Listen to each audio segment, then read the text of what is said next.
اعوذ باللہ من الشیطان الرجیم بسم اللہ الرحمن الرحیم۔ آج کی اس مجلس میں آپ کو آذان کی ابتدا کیسے ہوئی اس کے متعلق، آذان کی فضیلت کے متعلق، اور آج دنیا میں ہر لمحے دی جانے والی آذان جو ہے اس کی اہمیت کے بارے میں بیان کیا جائے گا۔ جب حضور صلی اللہ تعالی علیہ وآلہ وسلم ہجرت فرما کر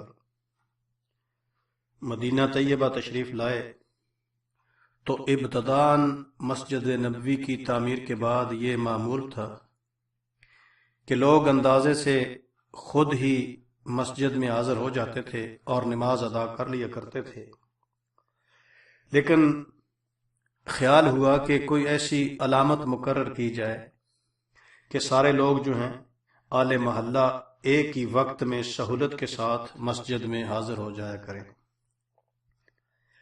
کسی نے کہا کہ ناقوس کو بجا دیا جائے، کسی نے کہا کہ آگ جلا دی جائے، تو حضور صلی اللہ تعالی علیہ وسلم نے فرمایا کہ یہ تو یہود و نصارہ کے ساتھ مشابہت ہے، اور آگ جو ہے وہ چونکہ مجوسیوں کا طریقہ ہے اس لیے اسے بھی پسند نہیں کیا گیا۔ مجلس برخاست ہو گئی اور کوئی بات طے نہ ہو سکی۔ نبی کریم صلی اللہ تعالی علیہ وسلم کے تفکر اور خیال کا حضرت عبداللہ ابن زید ابن عبد ربہ رضی اللہ تعالی عنہ پر بہت زیادہ اثر ہوا۔ انہوں نے رات کو خواب میں دیکھا کہ ایک سبز پوش آدمی بڑا خوبصورت ناقوس ہاتھ میں لیے ہوئے میری طرف سے گزر رہا ہے۔ تو حضرت عبداللہ نے اس سے دریافت کیا کہ کیا تم اس کو فروخت کرو گے؟ اس آدمی نے کہا کہ تم اس کو خرید کر کیا کرو گے؟ تو حضرت عبداللہ نے کہا کہ اس کو بجا کر نماز کے لیے لوگوں کو بلایا کریں گے۔ تو اس سبز لباس والے آدمی نے کہا کہ میں تم کو اس سے بہتر اور عمدہ تدبیر نہ بتلاؤں؟ تو حضرت عبداللہ نے کہا کہ ضرور بتلائیں۔ تو اس آدمی نے قبلہ کی طرف رخ کر کے پوری کی پوری آذان جو ہے وہ خواب کے اندر حضرت عبداللہ ابن زید ابن عبد ربہ ہی کو سنا دی، اور پھر تھوڑی سی جگہ سے ہٹ کر اسی طرح تکبیر کی تلقین بھی کر دی کہ جب نماز کے لیے کھڑے ہو تو حی علی الصلاۃ اور حی علی الفلاح کے بعد قد قامت الصلاۃ کا اضافہ کر دینا۔ یہ جب بیدار ہوئے تو فوراً حضور صلی اللہ تعالی علیہ وسلم کی خدمت میں حاضر ہوئے اور اپنی خواب جو ہے وہ بیان کیا۔ تو حضور صلی اللہ تعالی علیہ وسلم نے ارشاد فرمایا کہ ان ھذہ لرؤیا حق، بے شک یہ ایک بالکل سچا خواب ہے۔ اس کی وجہ یہ بیان کی گئی ہے کہ خواب سچا ہے چونکہ حضور صلی اللہ تعالی علیہ وآلہ وسلم کو لیلۃ المعراج میں جب اللہ رب العزت نے بالمشافہ نماز کا حکم دیا تھا اور آسمانوں کے عروج اور نزول میں آپ صلی اللہ تعالی علیہ وسلم کو آذان کی آواز سنائی گئی تھی، اور آسمان میں فرشتے نے آذان دی اور حضور صلی اللہ تعالی علیہ وسلم نے سنی۔ اس روایت کو خصائص کبریٰ میں حضرت علی رضی اللہ تعالی عنہ سے مروی کیا گیا ہے، اور اسی طرح ام المومنین حضرت عائشہ صدیقہ طیبہ طاہرہ رضی اللہ تعالی عنہ سے مروی ہے کہ نبی صلی اللہ تعالی علیہ وسلم نے ارشاد فرمایا کہ جب جبرائیل امین نے آسمان میں آذان دی اور مجھ کو امامت کے لیے آگے کیا، بس میں نے فرشتوں کو نماز پڑھائی۔ تو یہ چونکہ حضور صلی اللہ تعالی علیہ وآلہ وسلم کے سامنے یہ بات تھی، اسی لیے فرمایا تھا کہ انہا لرؤیا حق، کہ یہ ایک سچا خواب ہے۔ اور پھر حضور صلی اللہ تعالی علیہ وسلم نے حضرت عبداللہ ابن زید کو ارشاد فرمایا کہ یہ حضرت بلال کو کلمات بتا دیں چونکہ ان کی آواز تم سے زیادہ ہے۔ تو حضرت بلال رضی اللہ تعالی عنہ نے پہلی آذان اسلام کی دی۔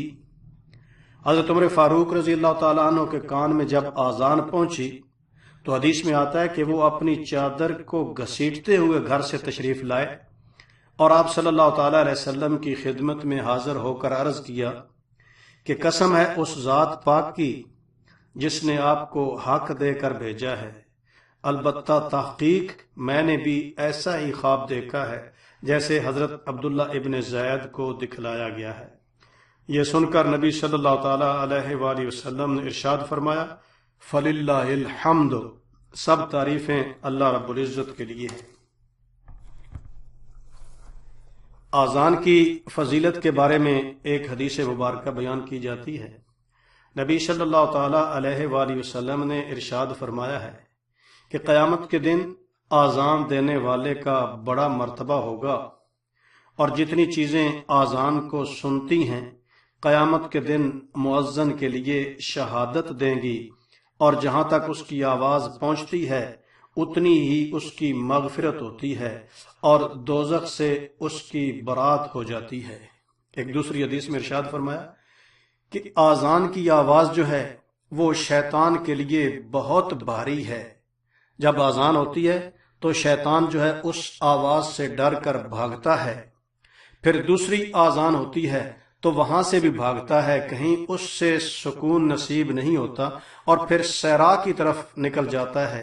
روایات میں ہے کہ پیچھے اس کی ہوا جو ہے وہ خارج ہو جاتی ہے، ڈر اور خوف اور اللہ کے رعب کی وجہ سے جو اس پر طاری ہو جاتا ہے۔ بہرحال آج کے دور میں تحقیقی رپورٹ جو ہے ایک نشریاتی ادارے کی کہ دنیا میں کوئی ایسا لمحہ نہیں گزرتا جس وقت آذان نہ ہو رہی ہو۔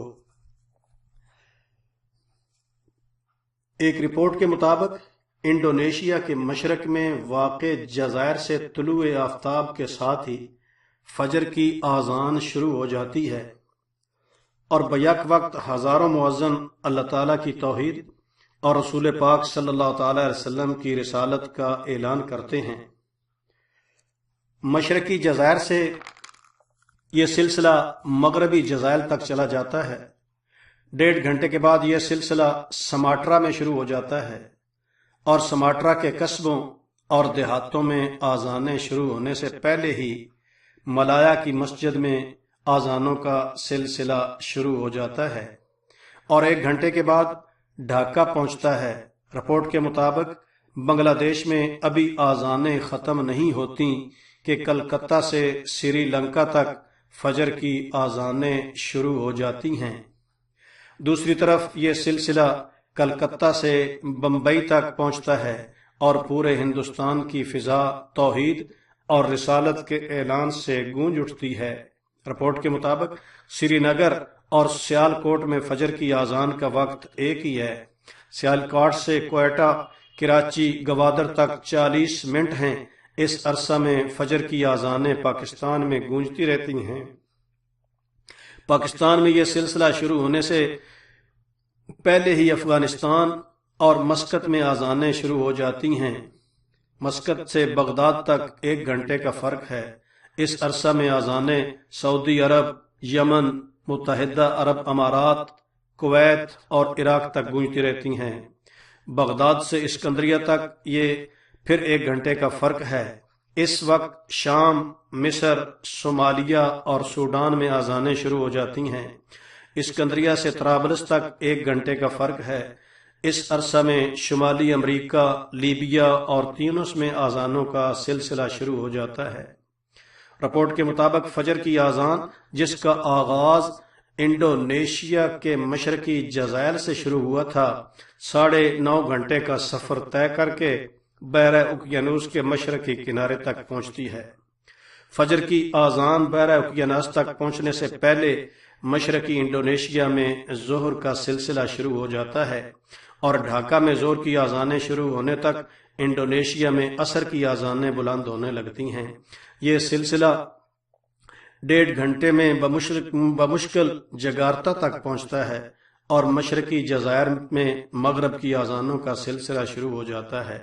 مغرب کی آذانیں بھی سیلز سے سماٹرا تک ہی پہنچتی ہیں کہ اتنے میں انڈونیشیا کے مشرقی جزائر میں عشاء کی آذانیں شروع ہو جاتی ہیں۔